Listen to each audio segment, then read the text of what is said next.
que s'il y a cette conférence nationale Oui. souveraine, on n'aura plus d'état de scénario. C'est Non, quoi c'est la que je vous dis garantie? déjà, je vous l'ai dit, hein, le chef de l'État l'a dit aux États-Unis, nous allons bientôt bouter l'ennemi dehors.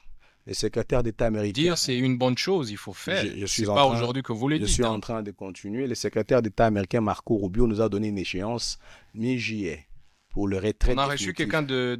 de l'Union sacrée qui avait promis juin.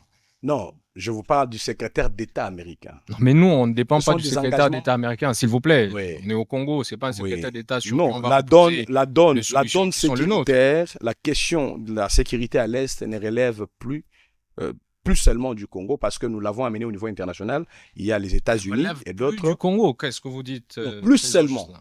Aujourd'hui, non, il faut qu'on se dise la vérité, Monsieur le On est Président. autant défaillant, c'est ça? Non, Mais comment notre sécurité nous ne va pas avons relever de déjà nous? une entorse sur notre territoire, une occupation étrangère soutenue avec la Quand vous complicité de dites certains de bouter nos. dehors, c'est les États-Unis qui vont bouter dehors ou Je c'est vous dis vous, que ce le sont régime? d'abord le Congo, je l'avais dit ici, le Congo peut faire cette guerre avec n'importe quel partenaire. Et les États-Unis sont aujourd'hui notre partenaire, autant que d'autres pays que le chef de l'État a convaincus. Mais au lieu que nous puissions choisir l'escalade, on a choisi la voie du dialogue. Parlement des étudiants. Honorables parlementaires, distingués invités, chers collègues, la plénière est ouverte. Un seul point est inscrit à l'ordre du jour, à savoir la conférence nationale souveraine pour la paix, l'unité et la cohésion nationale. Est-ce une nécessité dans le contexte congolais? Pour en parler, nous avons l'initiateur de cette approche, Monsieur Ghislain Mouangi, qui est président du courant politique Avance, avec qui nous allons nous entretenir ce jour à ces sujets sans plus tarder.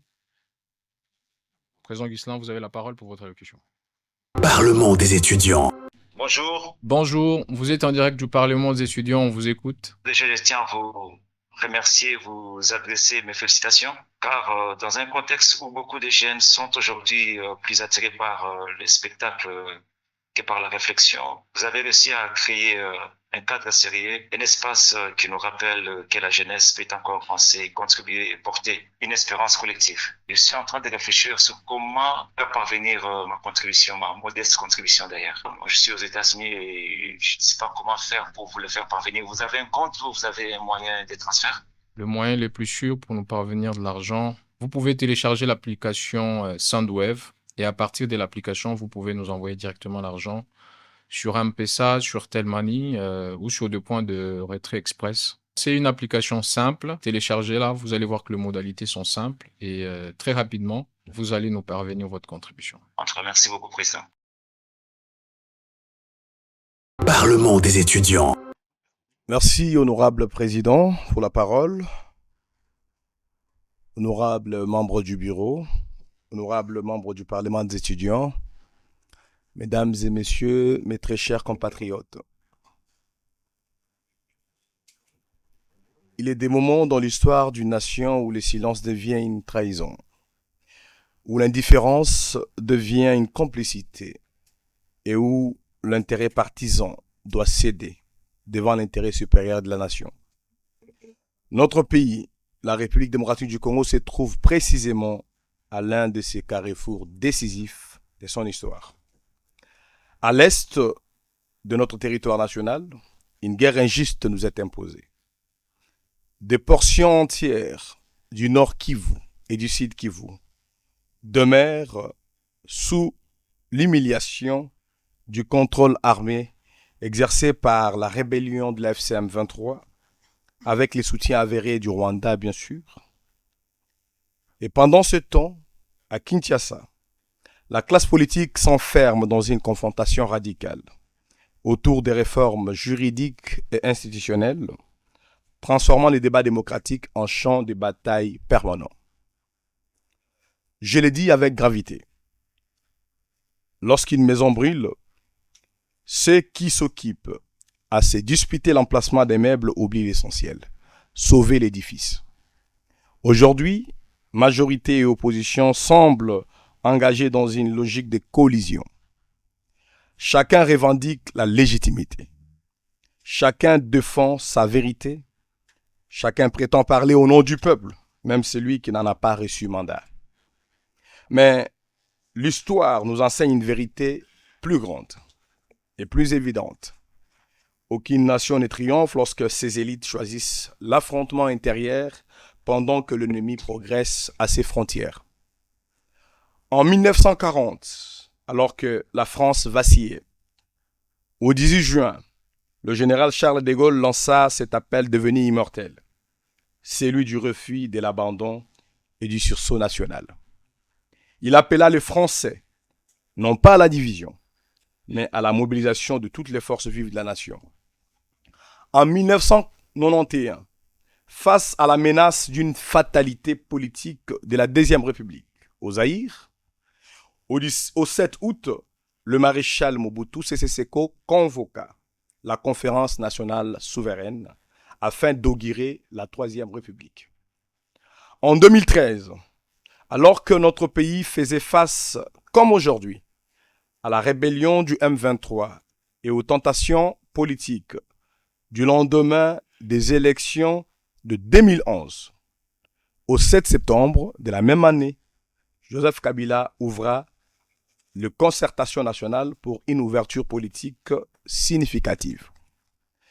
Ces trois évocations suffisent pour rappeler que dans un État, la paix, l'unité et la cohésion nationale sont tributaires d'un sursaut historique. Je crois qu'aujourd'hui, le Congo a encore besoin de son propre sursaut historique. C'est ainsi que j'en rappelle au président de la République, première institution de notre État. Lors de l'échange de vœux organisé le 31 janvier 2026 au Palais de la Nation, vous avez exprimé une ouverture politique explicite à un dialogue national inclusif entre Congolais, ne devant se tenir qu'au Congo et sans aucune ingérence extérieure. Gage de notre souveraineté nationale et de notre responsabilité collective face à l'histoire. J'en rappelle également à l'opposition politique et aux confessions religieuses, vous qui de manière insistante sollicitez et appelez à un dialogue national inclusif pour juguler la crise. Et enfin, j'en appelle aux scientifiques, aux universitaires, aux leaders sociaux, aux jeunes et aux compatriotes de toute sensibilité de cesser d'alimenter les tensions politiques par des radicalités abjectes. Suspendons donc la logique de confrontation systématique. Refusons que le querelle politique interne affaiblisse davantage l'État pendant que la souveraineté nationale est menacée. Cette période cruciale que traverse notre pays ne nécessite point la victoire d'un camp contre un autre. Elle nous somme d'organiser un grand rassemblement, un grand basculement plutôt consensuel, concerté et patriotique de toutes les intelligences nationales dans le cadre d'une conférence nationale souveraine pour la paix, l'unité et la cohésion nationale. Un format de dialogue qu'a proposé le courant politique avance récemment ici devant votre auguste assemblée et que je reviens réitérer par devant vous. Que chacun sache que l'histoire ne retiendra pas ceux qui ont gagné un bras de fer politique dans la radicalité et la martyrisation de quelques manifestants ou de policiers. Elle retiendra plus tard ceux qui auront sauvé la République par la loyauté au peuple et par leur passion pour la nation. Et si nous devons écrire une nouvelle page nationale, celle de la paix, comme celle de la 4e République, nous devons et pouvons l'écrire ensemble, dans l'unité, dans la lucidité, dans la grandeur et non dans le déchirement. Car pour avancer, le Congo a plus besoin de patriotes d'État. Je dis et je vous remercie. Merci beaucoup, Président Gusselin, président du courant politique Avance, qui propose la conférence nationale souveraine pour la paix, l'unité et la cohésion nationale. Une relance à chaud. La classe politique vibre au rythme de réformes constitutionnelles, changements, révisions ou non. et le Parlement a adopté la loi portant organisation du référendum qui contient des dispositions relatives au changement des règles constitutionnelles. Tout semble aller dans une direction de plutôt changer la Constitution pour endiguer le problème qui sont le nôtre à suivre les communications du régime en place. Vous qui êtes de ce même régime, vous proposez plutôt une conférence nationale souveraine. Est-ce que vous êtes en déphasage? Comment concilier les deux initiatives? Quelle est votre position sur l'initiative sur la table du changement de la Constitution? Merci, honorable président, honorable membre du Parlement des étudiants.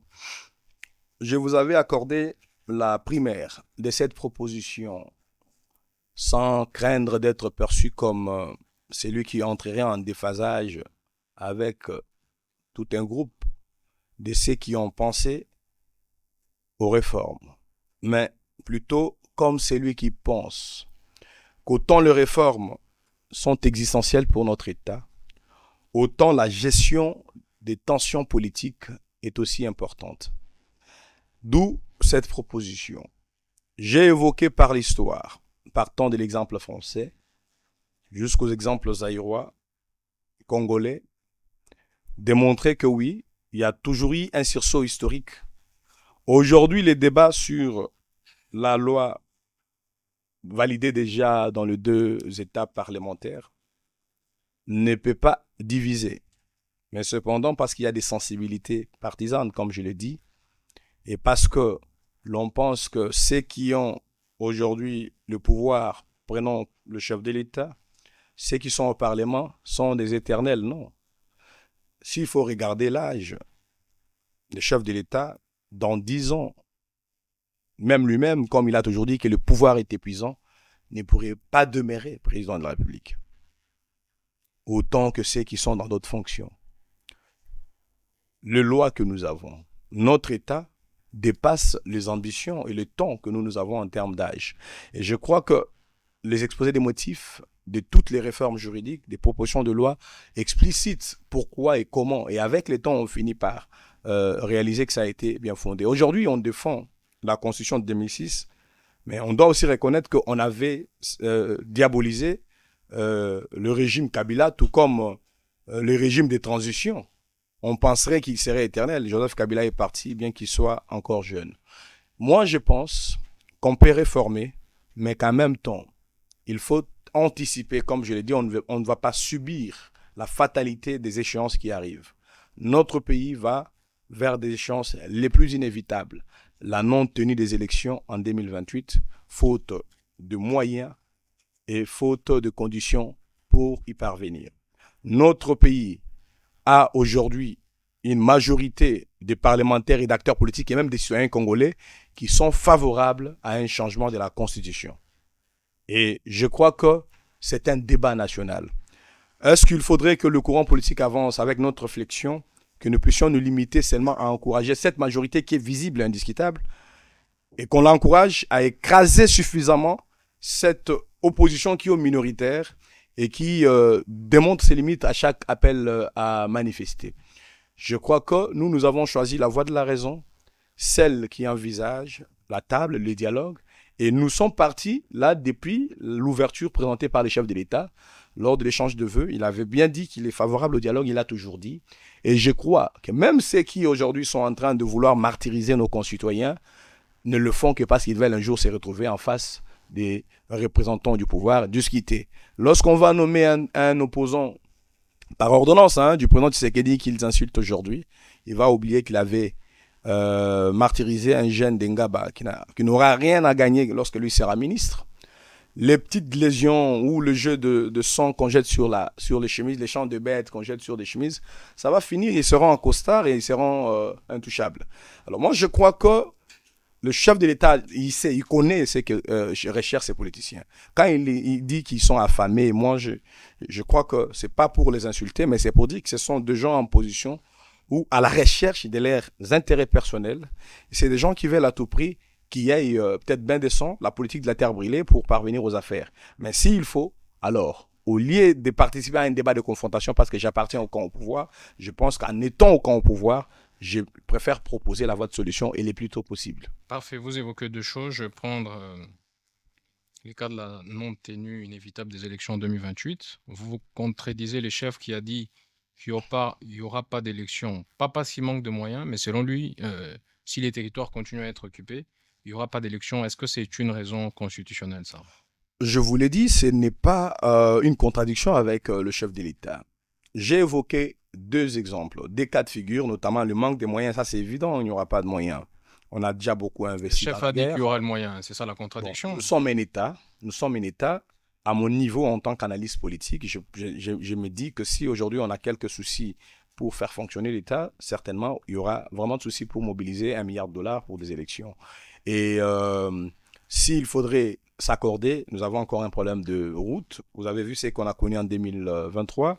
Les matériels, tout ce qu'il fallait faire parvenir aux différents bureaux de vote ont eu du mal à arriver. Il faut des hélicos, il y a des zones où même les routes sont impraticables. Parfois, ce sont les saisons de pluie qui dérangent. Je crois que nous avons encore des défis logistiques et matériels qui vont encore revenir au devant nous. Mais en ce qui concerne la raison de l'occupation du territoire, ce qui est une évidence et qu'il faudrait rappeler à ceux qui manipulent l'opinion. La loi sur le référendum, aujourd'hui votée, elle sera promulguée parce qu'elle va suivre son chemin. Mais, que ce soit la loi sur le référendum ou l'organisation d'un référendum, que ce soit l'organisation des élections en 2028, sont tributaires de la libération des territoires occupés. Avec ces territoires occupés, on ne peut pas organiser une élection présidentielle et exclure des Congolais. Et avec ces territoires occupés, on ne peut pas non plus organiser un référendum et que certains Congolais se désengagent du nouveau pacte constitutionnel qui sera conclu ou validé. Donc, je vous dis que c'est une raison absolument donc évidente et qu'il faudrait l'accepter dans tous les cas, que ce soit pour le référendum, tout comme pour la tenue des élections. Le deuxième élément que vous évoquez, sur lequel je voudrais que vous reveniez, c'est vous dites les jeux de s'asperger les sangs des animaux, propos de la vice-ministre de l'Intérieur. Vous qui avez fait l'opposition, qui savez ce que c'est gaz lacrymogène et tout ce qui va avec, aujourd'hui au pouvoir, c'est comme ça que vous traitez vos compagnons? Vous pensez que c'est du théâtre ou vous-même, vous aviez été aussi dans le théâtre? Honorable président, honorable membre du Parlement des étudiants, votre tribune aujourd'hui est devenue la voix de tous les Congolais. Ceux qui sont de l'opposition viennent par ici acquiser, ceux qui sont du pouvoir viennent par votre tribune défendre. Moi, je suis de ceux qui pensent qu'il nous faut une révolte métaphysique de presque tous les Congolais, comme le dit Guillaume Mandiolo à travers son livre, qui a le même titre. Quand je regarde la classe politique sénégalaise, je ne vais pas maudire la nôtre, mais je me plains pour la nôtre. Et la plainte n'est pas pour ce que nous sommes, mais pour ce que nous choisissons de demeurer. Il faut changer. Aujourd'hui, on peut avoir une opinion et la défendre avec des moyens propres et dans la dignité. On peut être opposant et critiquer les présidents Tshisekedi dans le respect. D'abord de sa fonction en tant que chef de l'État, de respecter autant tous les interlocuteurs. Je me demande ceux qui sont opposants aujourd'hui lorsqu'ils citent les chefs de l'État ou d'autres acteurs pour qui il se prend et pour qui il les prend. Et en même temps, lorsqu'ils invitent les peuples congolais à manifester, pour qui ils prennent les peuples congolais. J'ai dit ici dans mon mot qu'il faut éviter qu'on puisse martyriser quelques manifestants. Pour moi, qui ai fait l'opposition? D'abord, du temps de Kabila, j'ai fait l'opposition. On a pris les pouvoirs et les présidents Tshisekedi. On a été dérouté, désorienté par M. Kabound, avec qui j'ai fait schéma. On a fait l'opposition avec lui. J'ai inhalé, ensemble avec des compagnons, du gaz lacrymogène pour réclamer sa libération. J'ai défendu sa cause et on l'a placé à un certain degré de considération sociale qui serait un leader crédible. Ce que je devrais retirer aujourd'hui. Alors, pourquoi je devrais le retirer? Autant pour lui et pour d'autres qui choisissent de demeurer, de persévérer dans cet art politique nauséabond. C'est qu'on veut faire de l'opposition. Il faut aller de porte à porte, convaincre un Congolais d'adhérer dans votre parti de l'opposition, comme l'a fait les PASTEF au Sénégal. Il faudrait que le Congolais vous aime, vous connaisse, vous accepte. Il faudrait que vous soyez respectueux et respectable de vous-même et de vos concitoyens. Il faudrait que vous soyez quelqu'un qui sans de moutons sur les habits. Qui qui vous avez vu faire ça? Voilà. Parce que vous avez dit que j'y Qui étais. s'est aspergé du sang d'animaux? Je vous dis d'abord une chose. tous ceux qui avaient du sang sur leur chemise blanche. Pas tous. Je Dites-nous vous dis- qui vous avez vu s'asperger les sangs Fayoulou. d'animaux. Kabound, C'était l'animal Le tué deux. à quel niveau? c'était du sang de moutons et des chèvres.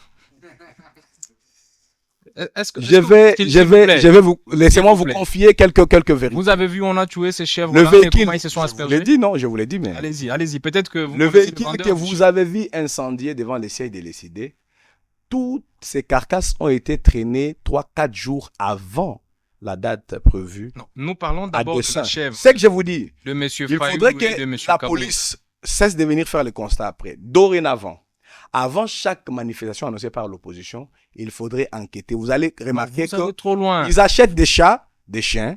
Ça, je vous l'ai Est-ce dit. que pour les Des sit-ins moutons. que vous avez vus, Oui. C'était Je vous où? dis ceci. Je ne suis pas omnipotent. Hmm. Mais j'ai des petits qui sont encore avec eux, qui m'appellent pour me dire, Président, ici, on a prévu telle tactique, parce qu'on faisait ça avec eux. Je dois avouer devant le Parlement. L'opposition de J'ai fait ça avec eux. Tshisekedi, c'était aussi le mensonge. Nous avons fait ça avec eux. C'est pourquoi il dit qu'il faut se repentir. Oui, il n'y a pas de honte. Et puis, il n'y a que des imbéciles qui ne changent pas. C'est bien dommage pour notre Je vous classe. dis Est-ce que je plains notre vous, classe politique. vous imaginez la gravité de ce que vous dites? Je le dis et je l'assume. Je vous dis que lorsque nous étions dans l'opposition, par exemple avec Kabound, en prison, quand on part, d'abord il était prisonnier, mais parfois vous entendrez il vous dit, bon, on doit aller chercher, par exemple, je vous donne un exemple. Ne donnez pas un exemple, Je donnez l'assume. quelque chose de concret. C'est concret. Oui. On doit chercher un cadavre, comme ça, lorsqu'il y aura des maisons, on va les jeter, on va dire qu'on a tué un de nos membres. Ça, c'est avec Je Kabound le que dis. vous avez fait. Je l'ai dit. En quelle année? Je l'ai dit. C'était en 2023. Je l'ai dit. Il faut chercher un véhicule, on va le positionner au coin de la première rue. Quand on va marcher, on arrive au niveau de la première rue, on va l'incendier. Il faut acheter du carburant, des bidons de 25 litres. Ça, je vous l'ai dit. Même 30 bidons. On investit l'argent, on achète des bidons, on les amène dans nos états-majors, soit au siège, soit dans des états-majors secrets, parce que demain, on sait qu'on fera de Molotov pour brûler. On doit brûler, d'abord, l'objectif, on doit brûler Transco. Parce qu'on veut faire un carnage ou un incendie qui doit impressionner. Vous comprenez? L'auto-victimisation. Parfois, on dit, on va brûler notre siège. On a déjà vidé tout le bureau et le meuble. Et nous-mêmes, on met le feu et directement, on dit, on nous a brûlé. Ça, je vous l'ai dit, pas parce que je suis en train de lorgner quelqu'un ou quelque part. Je l'ai dit parce que je suis de ceux qui appellent au véritable changement, à la révolte métaphysique. Vous voulez contredire une proposition, apporter vos idées, votre antithèse, et le Congo pourrait trouver alors l'occasion de choisir la meilleure voie. Et donc, la loi sur le référendum, c'est le juge suprême, ou le juge souverain, le peuple, qui a aujourd'hui un instrument qui lui permet de juger le bien fondé ou de rejeter toute réforme, surtout qu'il s'agisse de la loi fondamentale. Merci beaucoup, Président Ghislain. Prenez place, on va prendre les questions de parlementaires. Honorable Aboubakar, pour son allocution.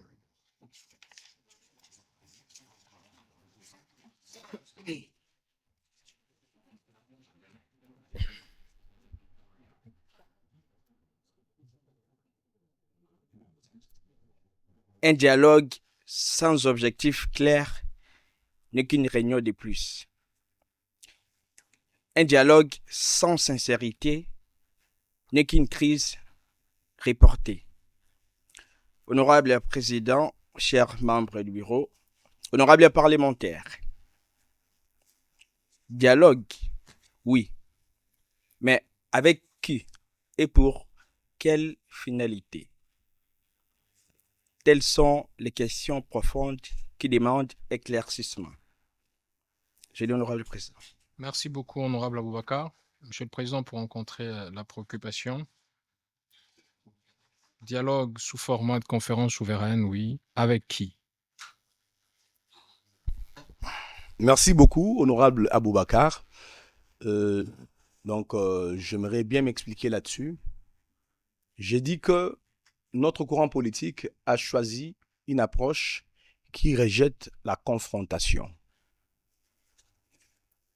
Il y a eu la guerre jusqu'à déchirer le Congo en 4 parties parce que le pouvoir de Kinshasa à l'époque, contrôlé par Joseph Kabila, avait refusé d'autres formats de dialogue des pourparlers, des négociations à Lusaka, à Gaborone, avec les belligérants. Au fur et à mesure que l'on refusait des négociations, chaque mouvement bougeait. Donc le Congo continue à se fissurer. Il y a eu des martyrs comme Rossi Chimanga, avec qui j'ai été, je crois, 2 jours avant qu'on le tue, à la halle de la Gombe. On a parlé le soir, et puis après, il y a eu l'appel à la manifestation. Il est parti, on l'a fusillé. Il y a eu Thérèse Kampangala. Faudrait-il qu'il y ait plus de martyrs, plus de maisons brûlées, plus de cas, plus d'auto-victimisation, plus de mise en scène d'aspersion de sang du bétail, pour que nous puissions voir la nécessité que notre pays choisisse la voie du dialogue. D'abord, le dialogue, c'est une volonté politique du pouvoir, premièrement, et de la classe politique de sortir des cadres institutionnels et constitutionnels. Parce que le dialogue, il n'y a pas un seul article de la Constitution qui impose au pouvoir de convoquer les dialogues. On est élus, ils ont le mandat, ils vont régner, vous attendrez. Vous n'entendrez jamais aux États-Unis, en France, on demande à Donald Trump de convoquer les dialogues avec les démocrates. Soit les démocrates rejettent, s'ils sont majoritaires à la Chambre des représentants, ils rejettent la réforme, soit ils la valident. En France, c'est la même chose. La majorité jouit de son pouvoir qu'il a reçu du peuple par les urnes. Mais nous sommes d'abord africains.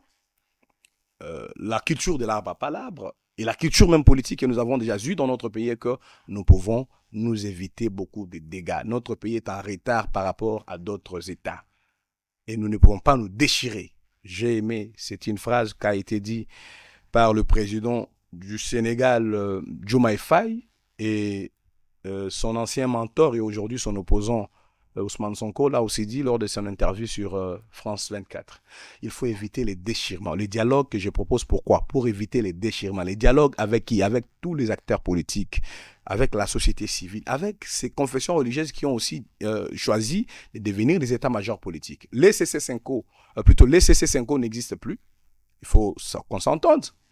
C'était un tandem et une union, mais qui s'est désigné sans que vous puissiez en parler.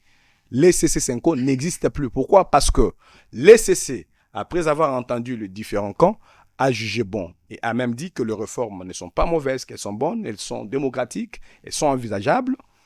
Alors, de la proposition de réforme et de la contestation de réforme, les CC appellent à un dialogue national, à un consensus le plus large. Je pense que certains Congolais, qui sont les plus radicaux même dans l'âme, refuseront. Mais l'espérance que nous avons, nous qui proposons la voie de la raison, c'est qu'il y aura une grande partie de ceux qui vont adhérer. L'UDPS n'avait pas aussi souscrit aux dernières conclusions du Sun City. Lorsque Kabila convoque les concertations nationales, même l'UDPS n'était pas allé. D'ailleurs, les députés UDPS qui étaient au Parlement étaient déjà radiés. Le MLC avait radié les Kambinga, les Louaka qui étaient allés dans les concertations. Je crois que au moins ça donnait à notre classe politique ou à notre classe dirigeante la possibilité d'élargir les consensus et d'éviter d'avoir beaucoup de contestateurs. Parce que lorsque la contestation a un certain poids, une certaine taille, elle occasionne aussi des dégâts ou des crises que nous devrions éviter. Merci beaucoup, Président Ghislain. Honorable Lys Mpingiyabo pour son allocution.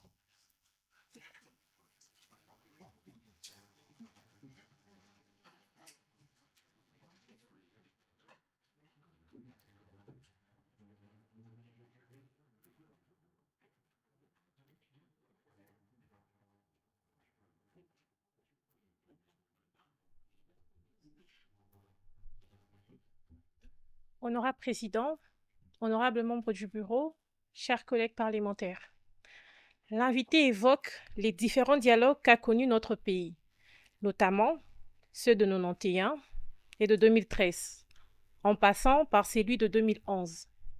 Cependant, lorsqu'on observe la situation actuelle de la RDC, nombreux sont ceux qui estiment que les résultats escomptés n'ont pas été au rendez-vous. Monsieur Ghislain, on ne fait que tourner en rond. Pourquoi continuer à privilégier les mêmes méthodes en espérant des résultats différents? Le dialogue reste-t-il réellement la seule solution? J'ai dit, Président. Merci, honorable Lys. Président Ghislain, pour rencontrer cette préoccupation.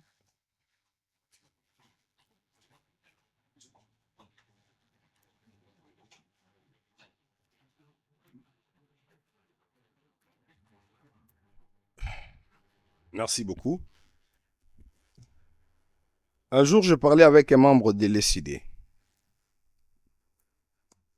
intégré dans le précaré de Fayoulou. Après que Fayoulou ait rencontré le président Félix Tshisekedi, comment le membre de son parti était content. Et j'ai même entendu, je pense que même ici, devant le Parlement des étudiants, comment Epenge était devenu très tendre envers le régime et le président Félix Tshisekedi. Parce que beaucoup se sont demandé pourquoi cette tendresse a eu lieu. Pourquoi ce charme a été aperçu et comment cela a disparu. Parce que M. Fayoulou, ayant rencontré les chefs de l'État, espérait et prétendait intégrer la gouvernance, devenir Premier ministre. Et Epenge espérait déjà même dans quelques listes qui s'affichaient, ministre Devos Kitoko, ministre des Transports. Je crois que je me permets d'esquisser certains secrets d'État. Mais je vous l'ai dit ici, sans ambiguïté, que tous ces acteurs politiques recherchent leur positionnement et leurs intérêts. Le dialogue permet à certains acteurs politiques qui veulent être le plus hypocrites à réduire le camp de la contestation. Je vous ai dit que tout le monde ne pourra pas entrer. Et même, d'ailleurs, retenez-le, je l'ai dit ici, lorsque l'on convoquera le dialogue dans ce pays, par les chefs d'État, comme il a dit, parce qu'il aura lié, je l'ai dit maintenant en tant qu'un acteur politique avisé de tout ce qui sera prévu, tout le monde espère qu'il y ait un dialogue. Et j'entends certains dire, tu sais qu'il doit convoquer, il finira par accepter, il est en train d'éviter les dialogues. C'est ce qu'il recherche. Vous le verrez, c'est précipité. Certains vont se plaindre, on a mis le nom, on a mis mon parti a été omis alors que j'ai milité, tout ça. Ces dialogues, c'est pour éviter tous les mauvais théâtres. Le pays est en pleine reconstruction, le pays fait face aux défis de sécurité, de développement et de gouvernance aussi, il faut l'admettre. Mais ce pays a absolument besoin d'une réforme constitutionnelle. Mais pour que certains de nos compatriotes qui n'ont pas encore adhéré et qui veulent aujourd'hui acquiser la loi sur le référendum ou même le projet de changement de la Constitution, pour que ceux-là puissent y adhérer, il faut des garanties politiques et ces garanties ne peuvent être obtenues qu'à travers un dialogue. L'enjeu de la question, et là je voudrais que vous interveniez, c'est est-ce que c'est des solutions durables, les dialogues? Les solutions durables, ce sont les actes, c'est l'acte final. L'acte final, ce sont les résolutions de ces dialogues-là. On en a eu à la conférence nationale souveraine en Oui. 2013. Oui, il y a eu interruption, vous savez très bien. On est à la case du départ. La conférence nationale souveraine avait auguré la Troisième République et il y a eu la guerre l'agression rwandaise à travers l'AFDEL et on a interrompu Mais après cette tout démarche. ça, comment se rassurer que s'il y a cette conférence nationale souveraine, on n'aura plus d'état de scénario? Non, c'est que je vous dis déjà, je vous l'ai dit, hein, le chef de l'État l'a dit aux États-Unis, nous allons bientôt bouter l'ennemi dehors. Le secrétaire d'État américain... Dire, c'est une bonne chose, il faut faire. C'est pas aujourd'hui que vous le dites. Je suis en train de continuer. Le secrétaire d'État américain Marco Rubio nous a donné une échéance mi-juillet pour le retrait. On a reçu quelqu'un de l'Union sacrée qui avait promis juin. Non, je vous parle du secrétaire d'État américain. Non, mais nous, on ne dépend pas du secrétaire d'État américain, s'il vous plaît. Oui. On est au Congo, c'est pas un secrétaire d'État sur non, qui on va la donne sécuritaire, la question de la sécurité à l'Est ne relève plus seulement du Congo parce que nous l'avons amené au niveau international. Il y a les États-Unis et d'autres. Du Congo, qu'est-ce que vous dites plus seulement. Aujourd'hui, non, il faut qu'on se dise la vérité, Monsieur le Président. On est autant défaillant, c'est ça? Non. Nous avons déjà une entorse sur notre territoire, une occupation étrangère soutenue avec la complicité de certains... Bouter dehors, c'est les États-Unis qui vont bouter dehors ou Je vous dis que ce sont d'abord le Congo, je l'avais dit ici, le Congo peut faire cette guerre avec n'importe quel partenaire et les États-Unis sont aujourd'hui notre partenaire autant que d'autres pays que le chef de l'État a convaincu, mais au lieu que nous puissions choisir l'escalade, on a choisi la voie du dialogue, de pourparlers politique. C'est pourquoi il y a l'accord de Washington et c'est pourquoi il y a le processus de Doha. C'est dans ces cadres-là que le secrétaire d'État américain, Marco Rubio, a parlé d'une échéance parce qu'elle a été accordée à travers un cadre de discussion. Mais à défaut, je vous l'ai toujours dit, même nos enfants, même nous-mêmes, tout le monde, même vous, on peut vous mobiliser pour que nous puissions mettre dehors l'ennemi rwandais. Merci beaucoup, Président Ghislain. Prenez place, on va prendre une dernière question. Honorable Délice.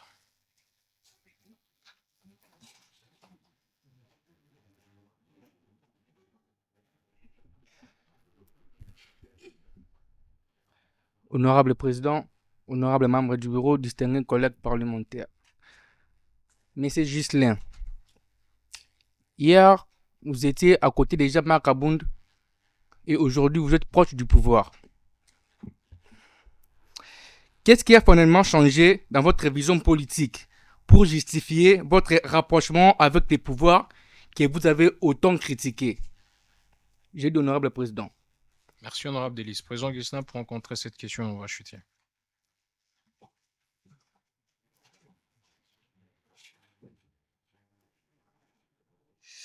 Merci beaucoup, honorable, pour la question. Je l'ai expliqué. Je crois que lorsque j'étais ici, pour la première fois, je l'avais expliqué, mais il faudrait que je puisse mieux l'expliquer aujourd'hui. Mais ces explications ne peuvent pas dépasser les évidences de ce jour. Quand vous regardez les comportements de M. Jean-Marc Abound, parlons vrai, parlons politique et parlons leadership. Parce que je suis parti de son parti comme la deuxième autorité du parti élu par la voie des urnes. Je suis co-rédacteur des statuts de ce parti. Règlement intérieur du conseil politique là où j'ai été élu. Tous les textes, il y a des textes de nomenclature, de département, attribution. Je suis co-rédacteur et pour certains textes, je suis initiateur. Qui sont là, ils le savent. Je peux vous dire que, premièrement, aucun de ces textes n'est respecté par lui-même, les leaders du parti. Et ça, c'était des questions pour lesquelles on avait connu des divergences. Ça veut dire que son leadership n'est pas un leadership qui correspond à ses prétentions. En dehors de ça. En politique... Non, ne parlons pas de Jean-Marc Abound, ce n'est pas ça le débat. Qu'est-ce qui a changé? Comment vous avez changé? C'est cette appréciation-là. Voilà. Parce que moi, en tant qu'acteur politique, en tant que leader, ceux qui viennent avec moi dans une lutte vont apprécier d'abord le prototype politique que je présente. Vous voyez? Lorsque je critique un pouvoir, je dois faire la différence à travers mon initiative et à travers ma gestion. Non. Et j'allais dire qu'en politique, il y a ce qu'on appelle le mythe politique. Un leader politique ne tient pas certains propos, même dans des broadcasts comme on entend sur Twitter avec Sanis Boujakira. Vous avez entendu les dernières sorties médiatiques. Quand il parle des affaires familiales. On était avec maman Marthe. On mangeait à 4 heures. Vous comprenez? Ça veut dire qu'à un moment, moi qui ai reçu une formation des petits séminaristes, que je suis passé par les universités juristes, je ne pense pas que les niveaux politiques que je voulais construire, parce que j'ai construit pendant 3 ans cet édifice politique sans lui, j'étais le modèle sur lequel s'est calqué beaucoup de cadres, et lorsqu'il est sorti, il a embrouillé tout le travail en une année, et aujourd'hui, c'est une fourberie. Et je crois que ça a changé beaucoup de choses. D'abord, cette mutation négative, et en même temps, avec le président Tshisekedi, lorsque je remarque, vous avez dit que j'ai été très critique. Oui, je disais, avec Jean-Marc Abound, je disais que Tshisekedi n'avait pas une vision claire. Pourquoi? Parce que quand on appartient à un parti politique, on définit les éléments des langages. On devrait avoir les mêmes éléments. Quand je passe sur un plateau, Tshisekedi n'a pas de vision claire. Mais dites-moi aujourd'hui, est-ce que sur le plan du sport, il n'a pas une vision claire? Quelle vision? Non, mais il a mis un ministre, donc au département des sports, qui a bien soigné la FECOFA, l'équipe nationale. Il y avait beaucoup de plaintes quand on entendait que la RDC s'est préparée à la CAN, à la CAF ou à des éliminations. Les joueurs n'ont pas de primes, les joueurs sont fâchés, l'entraîneur a abandonné. Mais aujourd'hui, on n'entend pas ça. Ça veut dire que sur le plan de sport, on peut identifier la vision. Et sur le plan de la défense. Sur le plan de la défense nationale. Formation professionnelle, jeunesse. Voilà. Sur le plan de la défense nationale, ou bien, prenons formation professionnelle, on compte aujourd'hui plusieurs universités construites. À l'époque, nous, on disait... Ça, c'est pas la défense, c'est l'enseignement supérieur. Vous avez venez à la défense. Chapitres. À la défense, par terre et par air. La défense nationale aujourd'hui, le président Tshisekedi a d'abord diagnostiqué notre appareil de sécurité pour y dénicher tout un système défectué qui était organisé par les traîtres, partant par celui qui était même le chef d'état-major général. Aujourd'hui, il est devant la justice militaire. Des commandants de la maison civile qui sont aujourd'hui mis en examen. Autant, ça veut dire que vous ne pouvez pas prétendre avoir un appareil sécuritaire si vous n'avez pas des bons commandants. Il n'y a pas de mauvaises troupes, il n'y a que de mauvais chefs. C'est pour vous dire que le président Tshisekedi aujourd'hui, et en dépit de tous les coups d'État fomentés par ses officiers aujourd'hui, traînés devant la justice militaire, le président Tshisekedi s'est montré plus stratège et il les a neutralisés. Et je ne peux pas vous compter le nombre de coups d'État et de tentatives de coups d'État que moi, j'ai entendu cette année. Dans le Katanga, il y avait récemment une organisation qui voulait donc créer une émeute.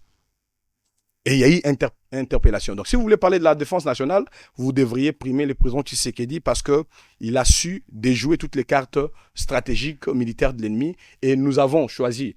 Ne pensez pas que le front Goma-Bukavu est un front abandonné ou est une défaite acceptée, mais c'est un front qui est en pause parce que des tables comme Doha et Washington ont été engagées. Alors, je crois qu'il y a cette perspective-là qui a changé. Il y a ces appréciations qui ont changé sur la gouvernance Tshisekedi, sur la vision à long terme du président Tshisekedi et sur les sacrifices qu'il lui-même est en train de consentir pour relever les défis qui sont devant notre pays, qui ont fait que je ne peux pas appartenir à l'opposition. Je paraphrase un homme de Dieu qui a dit, parce que cet homme de Dieu a été mal entendu, mal compris, qui a dit qu'aujourd'hui, au regard des défis auxquels fait face notre pays, être opposant est égal à être sorcier. Ce pasteur n'a pas eu tort. Parce que il imagine comment un militaire qui est en train de faire la guerre là-bas, ou un ministre ou un président de la République fait des efforts et que de l'autre côté, vous voulez vous opposer à lui.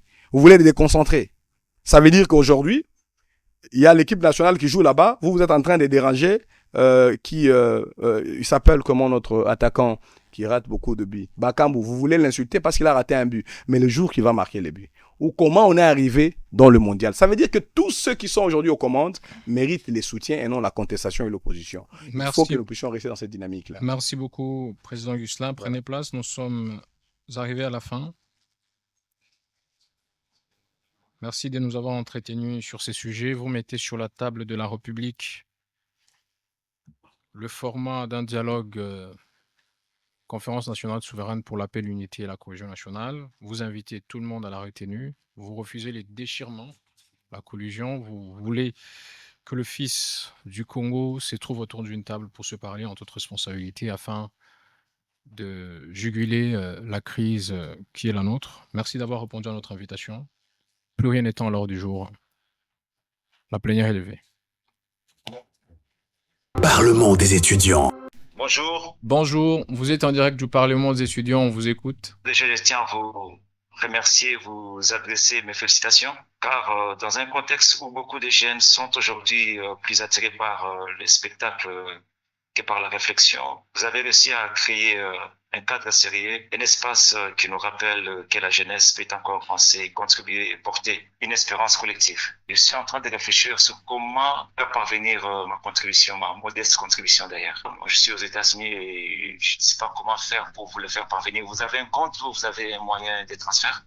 Le moyen le plus sûr pour nous parvenir de l'argent, vous pouvez télécharger l'application Soundwave et à partir de l'application, vous pouvez nous envoyer directement l'argent sur M-Pesa, sur Telmani ou sur des points de retrait express. C'est une application simple. Téléchargez-la, vous allez voir que les modalités sont simples et très rapidement, vous allez nous parvenir votre contribution. Merci beaucoup, Président. Parlement des étudiants. Chers téléspectateurs, les amoureux du Parlement des étudiants de la RDC et de la diaspora, suivez chaque dimanche à 17h juste votre émission Parlement des étudiants sur JMR-TV, cette chaîne d'innovation et de revêt du Congo que nous offre le groupe Maluma sur TNT Canal 7. JMR TV, vous allez suivre ces programmes pédagogiques en exclusivité pour être informés, formés et transformés à travers de débats de qualité, des débats de précision et de concision avec des invités de taille. Ne ratez donc pas ces programmes chaque dimanche à 17h sur JMR TV Canal 7 TNT. Merci. Parlement des étudiants.